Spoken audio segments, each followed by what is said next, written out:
Assalamualaikum warahmatullahi wabarakatuh. Bismillah, walhamdulillah, wassalatu wassalamu ala rasulillah Sayyidina Muhammad ibn Abdillah wa ala alihi wa sahbihi wa mawala wa ba'du. Kita lanjutkan tafsir Al-Quran, tafsir Maudhu Bidirayah. InsyaAllah hari ini akan menjelaskan surat Al-A'raf. Judulnya, umat itu mengutuk kepada temannya. Kenapa mereka mengutuk kepada temannya yang sudah masuk neraka? Karena menurut ayat sebelumnya melakukan dua hal. Pertama, mereka mendustakan ayat-ayat Allah, dan yang kedua tidak beriman. Mereka membuat tandingan, tidak percaya kepada Islam, membangkang kepada Islam. Ini sebabnya mereka tadi masuk api neraka.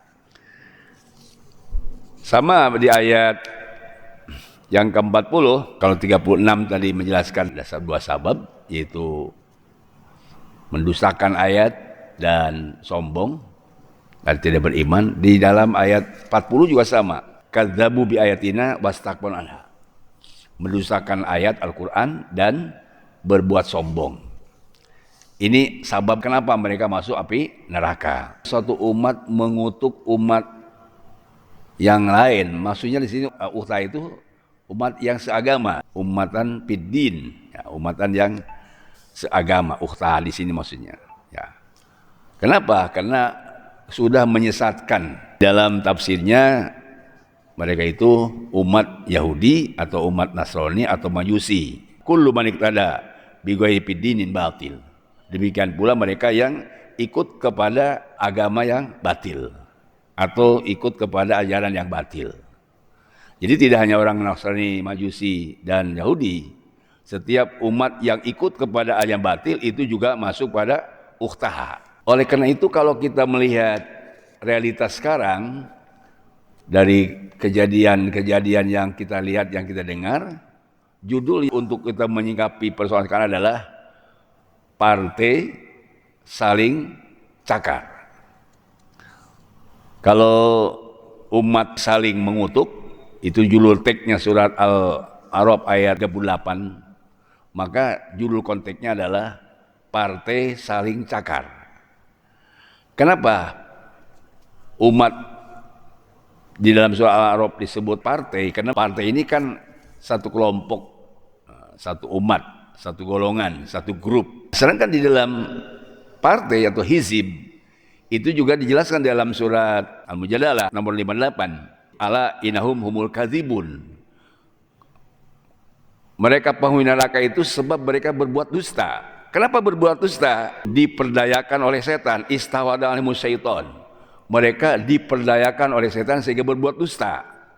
Maka kelompok yang selalu berbuat dusta itulah disebut hizbus syaiton, partai setan. Ala inna hizbas syaiton humul khasirun. Orang yang masuk kepada partai setan itulah partai yang rugi. Di dalam Al-Quran itu ada dua partai. Satu ada disebut hizbus syaiton, kedua hizbullah. Kalau hizbus syaiton itu humul khasirun, partai yang rugi. Kedua hizbullah, yaitu dijelaskan ayat 22. Ulaika hizbullah, ala inna hizballah humul muflihun. Mereka yang disebut partai Allah ya adalah partai yang, yaitu partai yang beriman kepada Allah, beriman kepada Al-Quran, dan mengamalkan isi Al-Quran. Itulah hizbullah, partai Allah, sehingga mereka akan masuk surga. Dan disebut ayat ini ulaika hizbullah ala inna hizballah humul muflihun. Orang yang mengikuti partai Allah itulah orang yang berbahagia. Kalau hizbus syaitan rugi, kalau hizbullah beruntung. Sebetulnya dari sekian jumlah partai itu, kalau kita rumuskan cuma dua partai. Satu partai yang ikut kepada aturan Allah.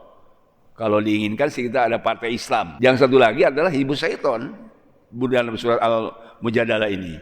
Nah, bukti wujudnya ada hizbus syaiton adalah ketika istahwadha anus syaiton, dikuasai oleh setan sehingga dia bisa berbuat bohong. Jadi kebohongan ini sebenarnya akibat dibujuk dan dirayu oleh setan. Itulah yang membuat rugi di dunia. Kalau kita kaitkan dengan umat yang saling mengutuk di akhirat, jadi hizbus syaiton itu di dunianya dia sudah saling kutuk, saling serang, saling sadera, saling cakar, di akhirat dia masuk neraka. Mujadalah ini dengan surat Al-A'raf. Jadi surat Al-A'raf tadi mengatakan bahwa laknat utaha, di akhirat nanti ada satu umat saling mengutuk kepada teman-temannya, sehingga di dunia juga saling cakar sesama partainya. Kalau disebut saling cakar sama partainya beda nanti kalau misalnya antar partai itu bergabung namanya koalisi. Di dalam koalisi itu ada disebut pecah kongsi, berbeda. Kalau satu partai itu artinya saling gigit, saling cakar, saling kalahkan. Meskipun dalam wujud buktinya ada yang mau mencakar, mau menggigit, padahal dengan partainya sendiri. Jadi kadzibun, berbuat bohong itu kena istahwadat ilmu syaiton, dikalahkan oleh setan, sehingga dia mampu berbuat bohong dan banyak kebohongan-kebohongan yang sampai sekarang tidak terhitung. Sebab di dalam ilmu tasawuf itu, kalau orang sudah berbuat bohong, dia tidak akan melakukan kecuali bohong lagi. Kalau dalam perdagangan itu, kalau orang punya utang, gali lubang, tutup lubang. Dia tidak bisa lagi bayar utang kecuali dapat utang. Kalau orang yang selalu berbuat bohong tidak bisa bekerja kecuali dia berbohong untuk menutupi kebohongannya. Orang yang berbuat bohong itu di Quran juga dijelaskan.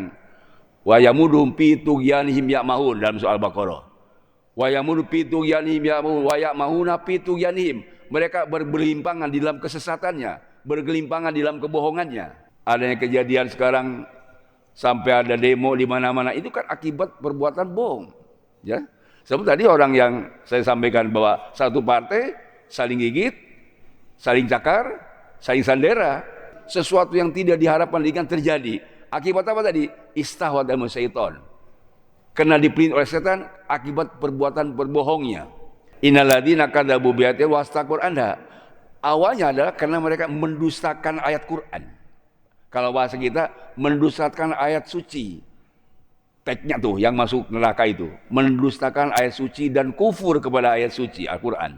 Dan sekarang konteksnya adalah mendustakan ayat konstitusi. Dan tidak dipakai konstitusi. Makanya kekacauan di negara manapun itu kan sudah disebut oleh Al-Quran, oleh hadis. Sesuatu umat dihancurkan dulu, kenapa? Tidak ditegakkan hukum. Idza sariqa minhum dhaif aqamul hadda. Apabila yang lemah mencuri, ditegakkan hukum. Idza sariqa minhum sarif lam yukmil hadda. Apabila yang mencurinya orang kaya, tidak ditegakkan hukum. Jadi rusaknya bangsa Indonesia karena memang dirusak hukumnya. Atau ada yang disebut bahwa kalau mau merusak negara, rusak dulu hukumnya. Bukti kan? Sebab apa? Kalau sudah rusak hukum, itu dalam realitasnya di dunia, kalau hukum sudah dipakai, pasti kembali ke hukum riba. Kalau sudah hukum riba, nah itu yang akan bertindak adalah militer. Jadi tidak lagi hukum yang seperti dikondisikan, ditegakkan dengan baik. Kalau sudah tidak ditegakkan, maka terjadilah hukum riba. Kalau sudah ada hukum riba, maka harus tindakan militer atau operasi militer. Apa itu militer disebut oleh Nabi? Militer itu kekuatan, yang disebut asyad atau asilah, senjata atau asyad. Asyad itu sajam, senjata alat perang dan alat senjata tajam. Itu adalah asyad. Dan ini yang diancam oleh api neraka oleh hadis Rasul. Disebutkan oleh Nabi, sinfani min ahlin nar. Ada dua kelompok yang diancam api neraka. Ini riwayat Imam Ahmad bin Hanbal, riwayat Abu Hurairah. Pertama yang disebut adalah kaumun mausiatun yadribuha minnas. Satu kelompok yang diberi kewenangan untuk siat, punya sajam, senjata tajam. Bukan alat perang, senjata. Tapi yadribuha minnas, senjatanya itu tidak dipakai untuk membunuh musuh, tetapi yadribuha minnas, dipakai menggilas ojol. Nah, itu kan sudah bukti. Yadribuha minnas. Bukanlah mobil Brimob itu dipakai alat untuk tadi menyelamatkan rakyat, tetapi malah digilas itu rakyat oleh mobil itu kan sudah disebut oleh hadis Nabi. Ini saya kira tadi diancam oleh neraka. Sebab apa? Itu kekuasaan yang diberikan kepada mereka bukan untuk menindak rakyat, untuk menindas rakyat, bukan, tapi untuk mensejahterakan rakyat. Dan pantaslah saling cakar, partai saling cakar. Kalau cakar itu kan disebut oleh hadis Nabi. Apa cakar itu? Di inabin wa mihlabin, hewan yang punya taring dan punya kuku ganas. Punya taring atau harimau, singa atau buaya itu punya kuku ganas. Kalau buaya malah selain taring punya kuku ganas juga. Itu di mihlab wa di idam. Itu lebih tadi siat. Jadi orang yang punya kekuasaan tapi tidak digunakan untuk kemanfaatan umat, bahkan sebaliknya. Makanya saya lihat lagi, judulnya hari ini adalah Partai Saling Cakar. Kenapa saling cakar? Punya sifat sabuiat. Sabuat itu binatang buas atau binatang ganas, itu disebut rimba. Makanya kalau binatang jinak, itu tidak harus diapa-apain dengan jinak, dipelihara sama kita. Tapi binatang kalau sudah buas, pasti ada alat untuk memburu binatang itu. Apa alat buru? Tentu sajam. Jadi saya kira alat untuk memburu binatang buas adalah sajam, senjata dan benda tajam. Dari dulu sampai sekarang.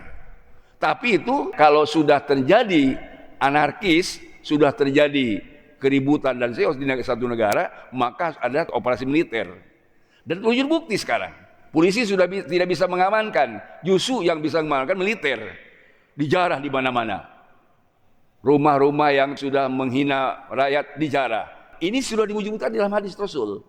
Jadi kita wajib iman kepada ayat Al-Quran dan dipakai, diimani oleh kita, insya Allah kita aman. Baliknya tadi, kalau ayat suci sudah dihina-dinakan masuk neraka, kalau ayat konstitusi tidak dipakai, maka terjadilah kekacauan. Kemarin sudah saya baca hadisnya. Terjadinya pembunuhan ini akibat kena al-fahisyah, akibat kekejian. Sudah kemarin hadisnya saya sampaikan. Surat Al-A'raf ayat 38. Kan di sini disebutkan qala dkhulu fi umamin qad khalat min qablikum minal jinni wal insi finnar. Jadi kalimat udkhulu fi umamin qad khalat min qablikum minal jinni wal insi finnar ini satu umat tadi yang sudah masuk api neraka dari jin dan manusia. Kullama dakhalat ummatul lanat uta. Ini ada umat yang belakang masuk nerakanya. Allah menyuruh umat yang berbuat dosa, silakan kamu masuk ke neraka. Seperti umat lebih dulu masuk neraka. Tapi ketika mereka masuk, lanat uhtaha, mengutuk temannya. Hatta idad darog piha jamia, apabila mereka sudah kumpul dan neraka, qalat ukhrahum liulahum. Umat yang belakang bakal ngomong kepada umat atau orang yang lebih dulu masuk neraka. Siapa ukhrahum? Urahum ini adalah al-atsba, orang pengikut. Kemudian ulahum siapa? Al-matsbu, yang diikuti. Jadi al-matbu'in artinya orang-orang dahulu. Ini kalau saya lihat tafsir lain, ukhrahu ini adalah rakyat. Rakyat bakal ngutuk kepada ulahum, kepada pemimpinnya. Ini nanti. Orang-orang Yahudi itu Pak, ada pemimpinnya, kemudian ada pengikutnya. Orang Nasrani juga ada pemimpinnya, ada pengikut Yahudi, Nasrani, Majusi juga sama. Di dalam kezaliman juga ada pemimpinnya, ada pengikutnya. Ini nanti akan saling laknat, saling kutuk. Bagaimana kutukan mereka? Rabbana haula'i adalluna. Ya Rabb, ini pemimpin kami ini sudah menyesatkan kami. Fatim adzaban dipa minan nar. Berikanlah siksa 2 kali lipat. Ini saya lihat di tafsirnya, adalluna, mereka minta 2 lipat itu karena sudah menyesatkan. Jadi dalam tafsirnya itu, orang-orang dahulu itu, ulama-ulama atau para pemimpin itu 2 sikap. Satu sifatnya dolun, dia sesat. Kedua mudilun, menyesatkan. Maka ketika diminta oleh orang-orang yang di belakang mereka supaya dilipat gandakan siksanya, dijawab oleh Allah. Qala likulli dhifun walakin la ta'lamun. Qala likullin, setiap orang baik yang dahulu atau belakang dilipatkan siksaannya. Kenapa? Kalau orang dahulu dia sesat menyesatkan, kalau kelompok yang kedua dia kufur dan taklid buta. Bukti.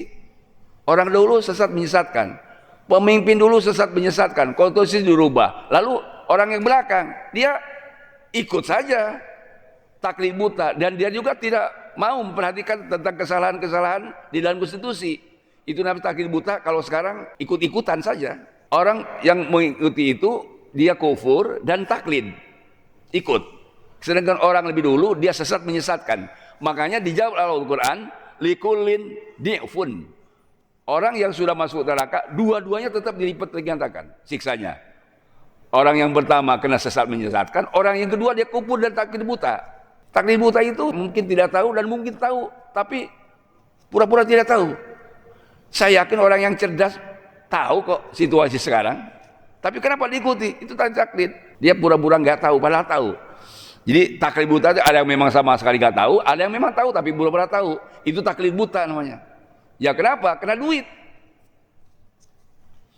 Tapi ketika didamprat orang-orang yang lebih dulu masuk neraka, ketika didamprat penguasa oleh rakyat, qalat ulahum li ukhrahum. Malah menjawab orang lebih dulu masuk neraka kepada orang yang belakang masuk neraka. Pamakan lakum alim pantin. Kamu tidak punya hak lebih apa-apa dengan kami. Dukul adzaba bima kuntum taksibun. Rasakannya siksa. Ini ada dua tafsirnya. Satu, kalimat ini adalah kalimat dikemukakan oleh orang yang lebih dulu masuk neraka. Kamu tidak punya kelebihan apa-apa atas kami. Udah rasakan siksa aja sama kamu. Itu tafsir yang pertama. Ada lagi mengatakan tafsir dukul adzaba bima kuntum taksibun dari Allah. Jadi Allah berfirman kepada orang yang masuk neraka baik lebih dulu atau belakang, dzukul adzaba bima kuntum taksibun. Hadirin Allah, sebetulnya ayat ini sama dengan soal Baqarah. Kalau Al-Baqarah kan gambarnya tabar alladzina tubi'u. Ingatlah ketika orang-orang yang diikuti melepaskan tangan, merasakan tanggung jawab dari yang diikutinya. Wa adzab wa taqat bil asbab. Ketika sudah melihat siksa, mereka memutuskan hubungan. Wa qala lina tabaw wa anna karatan panatu minhum kama minna. Seandainya kami tahu bahwa kamu akan kami menyesatkan kami, nah kami tidak akan ikut. Bahkan lau anala karotan pada mina, seandainya kami ada kesempatan untuk kembali ke dunia, kami akan melepaskan, tidak mau ikut kamu. Ada tadi saling tuntut. Makanya kalimat ini soal Baqarah, sebenarnya mereka akan diakhiri dengan penyesalan. Apa itu penyesalan yang dilibatkan di Al-Quran? Kadzalika yurihimullahu a'mal hasarat alaihim. Demikianlah ketika orang sudah ikut-ikutan atau tidak tahu malah terus dia ikut atau dia tahu pura-pura tahu, itu akan ada penyesalan. Dan yang penyesalan bukan hanya orang yang ikut, yang diikuti penyesalan juga. Kadzalika yurihimullahu a'mal hasarat. Kami akan tampakkan ada sebab penyesalan. Wa ma hum bikhawji minan nar. Mereka tidak akan bisa keluar lagi dari neraka. Kaitan dengan tadi teks ayat yang pertama yaitu menjelaskan atau saling kutuknya umat di dalam neraka. Sedangkan konteksnya saling serang dan saling cakarnya partai-partai di dunia ini. Nah, apa yang maksud saya kaitannya ini? Saya lihat di tafsirnya, mereka yang akan dimasuk neraka itu selama mereka tidak iman ketika masih hidup. Kalau misalnya mereka iman sebelum meninggal, ya insya Allah mereka tidak akan dikutuk dan disiksa. Harapan dari saya kepada orang yang kaum misalnya Nasrani, Yahudi, Majusi, segera tobat. Supaya apa? Supaya tidak masuk neraka. Kalau tobat, diampuni dosanya. Kepada partai atau orang-orang yang buat sesat dan menyesatkan, udah tinggal tobat. Sebelum mereka kembali kepada Allah, diharapkan untuk tobat, Allah mengampuninya. Kalau dia beriman sebelum meninggal, insya Allah diampuninya. Nah sekarang juga yang terjadi ini, kalau mereka beriman kepada konstitusi dipakai, insya Allah jadi sejahtera lagi. Kalau mereka tidak beriman, tetap akan dikutuk. Ya, akan saling cakar, saling sandera, dan saling salahkan. Dulu dia mengangkat dari sejak wali kota, gubernur, sampai jadi presiden. Tapi karena saling cakar dari itu, malah akhirnya si partai yang mengangkat itu, sekjennya yang dijebloskan ke penjara. Saling cakar, saling sandera sudah terjadi. Di Quran diabadikan seperti itu. Ya sekali lagi, mudah-mudahan Allah Subhanahu wa taala memberikan taufik dan hidayah kepada mereka yang sudah saling seteru, saling cakar, saling sandera, saling jebloskan ke penjara, sudah taubat, jalan kebenaran. Dan kepada pemangku negara, mudah-mudahan kembali kepada konstitusi yang sudah disepakati oleh kita semua. Mudah-mudahan akhirnya kita wafat husnul khotimah, mendapat ridha Allah Subhanahu wa taala. Subhanakallahumma wa bihamdika asyhadu an la ilaha illa anta astaghfiruka wa atubu ilaik. Walhamdulillahirabbil alamin. Assalamualaikum warahmatullahi wabarakatuh.